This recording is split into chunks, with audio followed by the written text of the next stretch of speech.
For this tutorial, we're going to be working with the pen tool in Illustrator. Just kind of starting out, getting a little bit of a feel for how to use it. Make sure that you downloaded the practice image that we're going to be working with. When we're starting out in Illustrator, you need to go to File, New. It's going to look empty at first, like it might not be working, but that's how it should be with the background showing through. Once you have your document open, make sure that the size is what you want it. I'm going to set it to regular paper size. So I'm going to type in 8.5 for the width and 11 for the height. And then hit OK. And it's going to open up your document. Once your document opens, go to File and then down to Place, just like in Photoshop. And then find where you have your practice image saved. So mine is on my desktop. I'm going to hit Place. And then all you have to do is click and your image will be placed in the document. The first thing I'm going to do is start out using the Selection tool, which is this little black arrow here. The shortcut for that is clicking V, which is going to be useful to remember. Also keep in mind this little white arrow is the direct selection tool, which we will be getting to later. Just like in Photoshop, Illustrator has layers. So if you look at the bottom right of your screen, there should be layer 1 that shows up, which is what we're working with this image that we just pasted. Also like Photoshop, there's this little eye that you can click to hide your image or your layer, and then click it to bring it back. Now this little white space that is blank is what we're going to be using right now. So go ahead and click that, and this little lock is going to come up.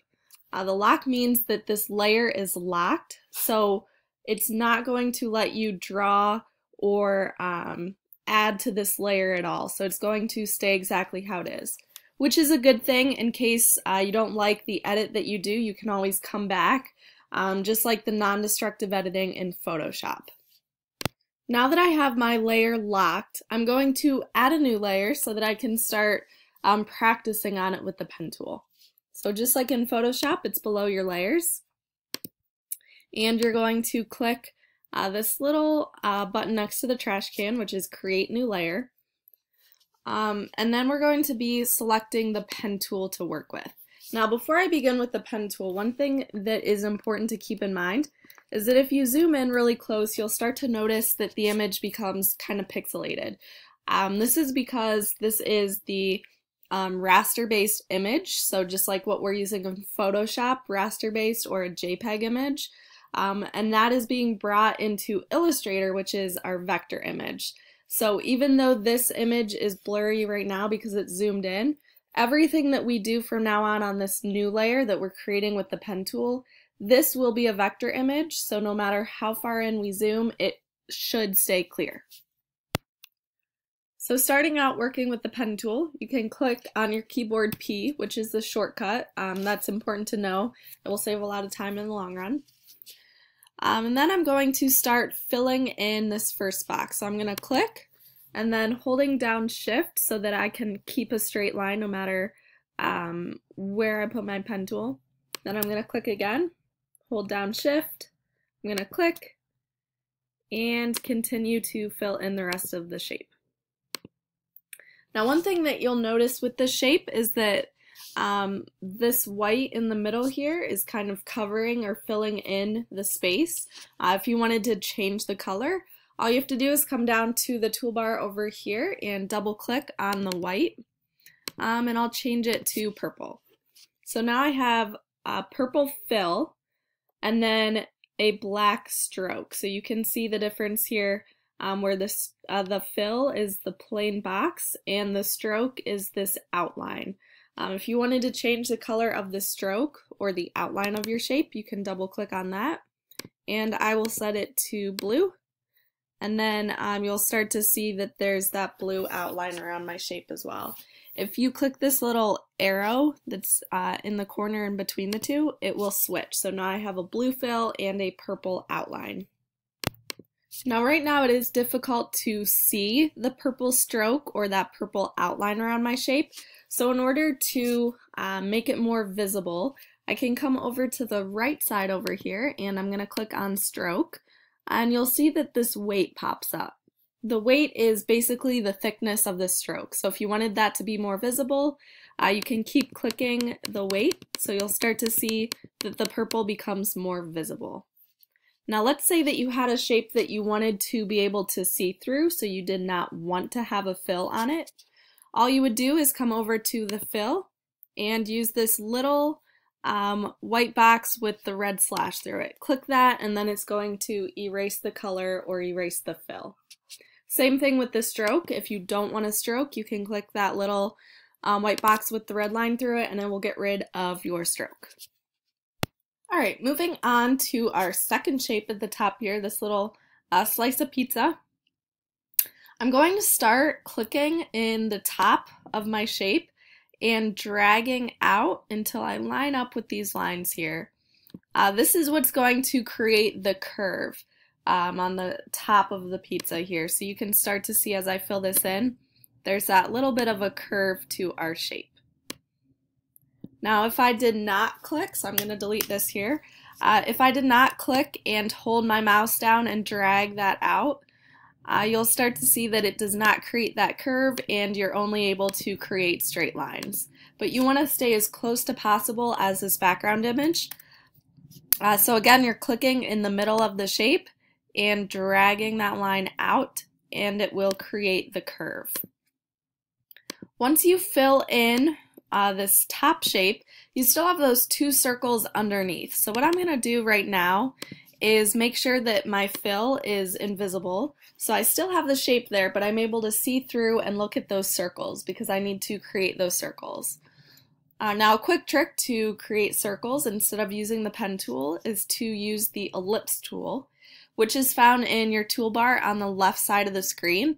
If you click down where that box is, hold it down and go to the Ellipse Tool, this will allow you to create circles. Now if you hold down Shift, it will create that perfect circle for you. I'm going to move mine over a little bit because it did not line up exactly.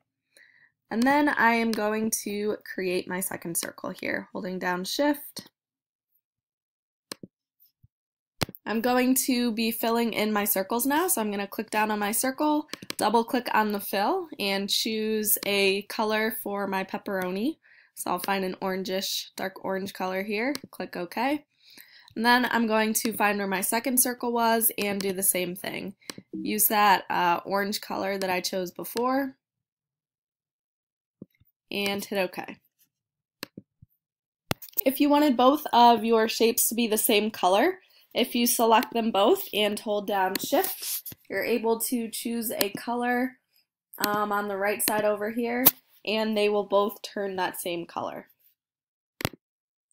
Now I'm going to be filling in the rest of my pizza, so I'm going to grab that shape that I made, double click over here on the fill and choose the color for my cheese, hit OK, and then you have that background color filled in.